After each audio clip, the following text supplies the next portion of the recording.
short of majority. One short of majority. One short of halfway mark. One short of halfway mark. Now it is. Now it is one short. But now 122. The NDA at the halfway mark. There you go. The cycle of the NDA with the Litti Choka coming all the way and swinging right under the halfway mark. That's where it is. NDA and the Mahagathbandhan and the INDIA left far behind. The NDA 122, 2 out of the 3 leads this morning are going the NDA's way. There you go. And as it goes past right at 122, and we'll see whether or not the next lead takes it past the post and gets it past the post. That's where it is. Right at the halfway mark is the NDA. The special Litti Choka this morning is going their way. 63 leads, half 50%. 2 out of the 3 leads have gone to the NDA. This looks like a runaway victory, sir. अभी तो 200 seat का भी lead नहीं आया है. 190 पर पहुंच रहे हैं. See, I think like what India Alliance did in terms of SIR Yatra, I think that was fine, because what it did, it actually mobilizes your cadre. So, but you had to build on from there. The problem is that the two partners sort of like campaign on very different narrative. Correct. Congress never left the SIR narrative, and by the sort of like campaign started, RJD and Tejaswi Yadav wanted a very different kind of narrative. So campaign didn't look cohesive for the India Alliance as it did for NDA. So the NDA has now crossed the halfway mark. It's at 124. 124. They've crossed the halfway mark at 124. Big leads as far as the JDU is concerned. The BJP, JDU neck and neck. BJP is down 19 from last time. They had 75. The JDU at 53, already plus 10 seats. The LJP, RLM and the HAM are pulling their weight. There are 16 seats between the 3 smaller parties. But it's the JDU, BJP story all the way, and in particular the JDU story, because they are gaining 10 seats from last time. As far as the RJD India Alliance is concerned, again, the bulk of the heavy hitting is being done by the RJD. It too is getting from different parts of the state. From the southern part of the state, they should have done better. They did better in the southern part, south of Magad last time around. They haven't this time around. We're also awaiting more results from that part. But they're also opening up in the central part of the state. You would expect them to do well in Simanchal. But look at the differential between the senior partner and the junior partner. 45 to the RJD. That's down 30. Last time he had 75. In fact, when there is on result day, they were the single largest party. They're down 30 from last time. The Congress at 19. They're down 9 from last time,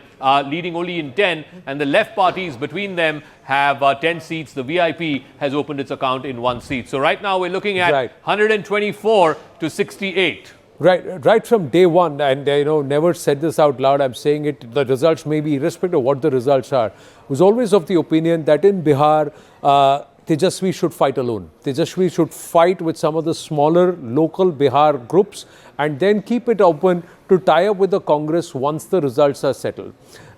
Perhaps the traction and perhaps the turnout and the strike rate of the RJD would have gone up far greater had they fought in more number of seats and done better rather than ally with the Congress. Yeah. These trends forward, the point which Rahul made about the campaign of the India Alliance not being cohesive, going together.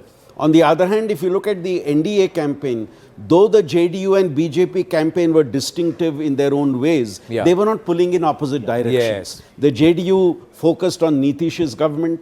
The BJP focused on their central leadership and their governments in other states. So, in a sense, that complemented each other and did not lead to the challenges which you are seeing in the case of the India Alliance. Yes. There's also a story here to follow, continuing this discussion, that AIMIM, like the narrative that was built, that it's a B team of the BJP, I think that has worked. And then also the credit that was given to the Congress, that they've consistently hyper-focused on minority issues and internationalized some of those issues. So I do think that that little shift has happened, although it does establish a 20-something% base, voter base for them. The rest of it is even region-wise, look at where costly. the Congress has opened its account. 6 out of the 9 leads that they have right now are all in Simanchal. And you would imagine that that's that's the case, and that is how it's plotting itself on the map. But I think the problem... That's what happened in Delhi Assembly also, if you remember. The AIMIM voter, or those who the Muslim votes that did not want to vote for the BJP or the NDA, earlier gravitated to the AIMIM, now seem to have gone to the Congress, because the last time those AIM candidates immediately after elections defected into and joined the RJD. So they said कि अरे यही करने वाला तो उसी को दे दें. Saket Mishra ji, good morning. Morning. ये तो बिहार आपके बगल में ही है, आपके जहाँ से आप आते हैं, ईस्टर्न यूपी. थोड़ा सा दूर, ज्यादा नहीं. हवा उधर से. पर आपको क्या लग रहा है, हवा कैसे चल रही है? हवा अच्छी चल रही है. I mean, it's a basic contradiction. I mean, when I stepping away from all the detailed discussions, I think one side there's a party that, to whatever extent, is believable in terms of what they want to do, the NDA, and they have a coherent program. The other side, you have a bunch of contradictory guys who actually do not have a common program, common ideology, except hate Modi. And that eventually cannot be a reason for governance. And Tejasvi, I suppose, has lost his novelty value. So, you can have a chat GPT employment program, but without thinking, it doesn't really work. So let me ask you this. The last time around, the NDA and the BJP had an attack dog in Chirag Paswan who was attacking Nitish. This time around, there was nobody like that. Why the recalibration? And it was all Nitish all the way. Why?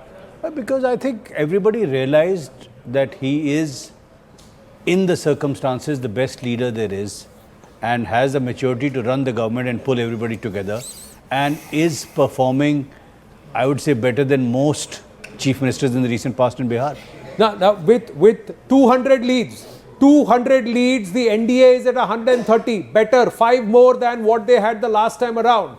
With 43 leads more to come, can the NDA cross the 160 mark now in terms of leads? If these trends, if these leads hold, is the 160 looking possible? Yes, it is looking possible, provided the numbers that are coming from the ground are actually correct, right? Yeah. Like if the EVM countings have become, these are now leads beyond postal ballots. So now the counting centers, what they are reporting, these leads, moment it comes to 243, you will see more or less settling. Over the course of the next hour and a half, you will see the leads largely settling. Yeah, I think after an hour, things will become far more clearer. But at this, of course, NDA seems to have an advantage. No, because 2 out of 3 leads are going the NDA way. For that to be reversed looks nearly impossible, although anything can happen with respect to Bihar. I would still hedge that and say that. But in this case, if 130 out of 200 leads, 201 out of 42 seats more to be declared, is 160 for the NDA looking possible? It is looking possible, but personally, I can tell you that even if they get 125 seats, it doesn't make a difference. Beyond a point, a miss is as good as a mile. You get 1 or 2 seats over the halfway mark. You're forming the government. But does it matter if JDU is higher than the BJP? That will matter on the ground, because it'll show that a lot of things that we have been talking about in terms of the public discourse and among the people in that state, it has translated in terms of sentiment. Everybody says that, the Bihar election is about arithmetic. I thought that this time it was very, very sentiment driven. It was sentimental for 2 reasons. Last time the BJP became much larger than JDU. So there was this whole thing that this is Nitish Kumar's last election. He's wiped out, all of that. Also that he could be removed as chief minister at a later point. If he's far bigger, then it completely changes the matrix, not just in Bihar, but also for national politics. Because Nitish Kumar's importance for national politics becomes far more important. He becomes as powerful as Chandrababu Naidu. Within the central government. Right now the breakup is BJP is leading in 59, the JDU in 54. But the JDU is up 11 from last time. The JDU won just 43 because 30 odd seats, the LJP factor hurt the JDU. So the JDU has picked up from last time. The LJP did not have any seats last time. It's leading in 9, RLM in 5 and the Harm in 3. So that's 17 seats just within the 3 smaller parties. But it's really the story of these two, the bigger partners who are pulling their weight, and they are really... The BJP is showing minus 15 because there are still about 40 leads to come. Yeah. So they may make up and they may still emerge as the single largest party within the NDA, maybe 2 or 3 seats ahead of the JDU, or maybe 2 or 3 seats behind the JDU. So this number is for compared to last time number. It's not about whether they're gaining... Also, BJP is fighting less seats this time. It's fighting much lesser seats. If BJP and JDU are going to have similar numbers, then RJD cannot mathematically have number closer to them. So then in that case, the fight is going to be between JDU and BJP, who emerges number 1.